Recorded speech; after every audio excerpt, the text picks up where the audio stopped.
Hi, everybody. Hope that you are enjoying your Friday, heading into Saturday, into Shabbat, into letting go of whatever the week has brought us, and heading into the extremely well-known Torah portion called Vayera. It houses maybe the most popular collective of all of major parts of the pieces of Genesis of Bereshit. It begins with the connection of Abraham sitting in his tent and three visitors coming to visit him. Not sure if they were people or angels. It continues into various components of the relationship between Sarah and Abraham about her being beautiful and decisions about announcing when they get to a city that she is Abraham's sister and not his wife. It goes on and on and on into various components, all the way to the binding of Isaac in this week's Torah portion, which is the same text we read Rosh Hashanah morning. So it is, like I said, maybe one of the most well-known pieces of text, period.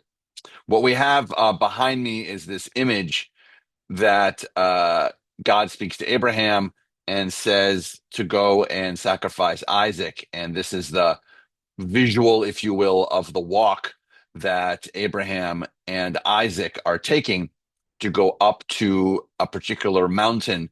And then Abraham says, okay, I'm going to sacrifice my son. And it is a very complicated Torah portion, probably why it fits for us on Rosh Hashanah, for us to have these big dialogues. But in the cycle of the Torah portion, it falls for us in the regular cycle here in the book of Genesis. And so this is the question that I have for us, or just a thought. The text says there's a dialogue between God and Abraham. God says to Abraham, sacrifice your son.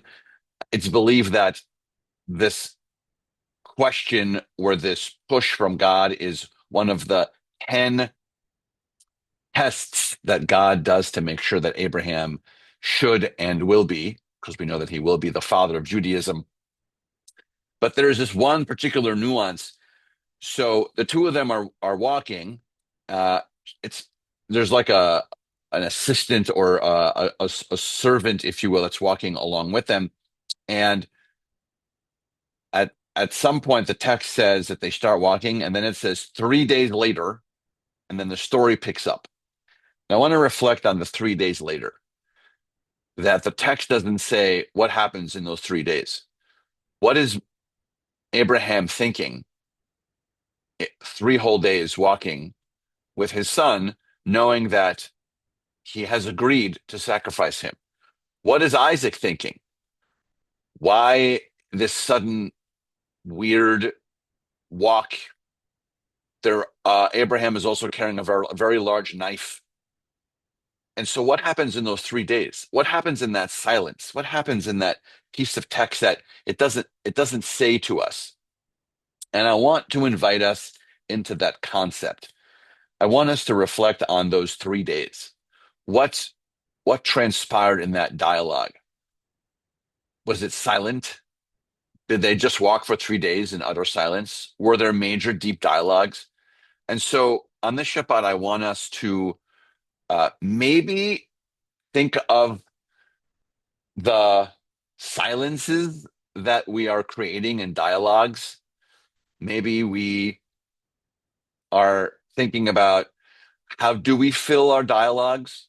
There's a study that I'm not going to get correctly, that was done a few years ago, that says that people ultimately, because of the tech age, are really only talking to each other, not at each other, but talking to each other for about 12 minutes a day. That's it. Because when you are done working, or their kids or their grandkids or errands or whatever, that and then you have a bunch of streaming shows you can watch, that ultimately people are only talking for 12 minutes. So I want us to think of that in this moment, in this concept that there's this silence that might have been between Abraham and Isaac. And I want us to sort of blow that up And I want us to think, we're really talking only for 12 minutes to the people that we care about, and maybe we can work on expanding that a little bit.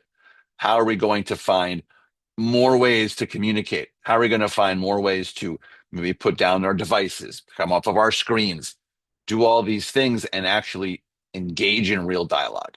That's what I'm going to ask us to do. And I think that's one of the many myriad of lessons that this incredible Torah portion teaches us. Services are around the corner, 7 p.m., like usual. And then tomorrow morning at 8:30 a.m. will be our Torah discussion about this really fascinating Torah portion. And then, of course, our services and our Torah discussion beginning at 8:30, like I said. Hope everyone puts as much shalom as you can in your Shabbat, and we look forward to seeing you soon.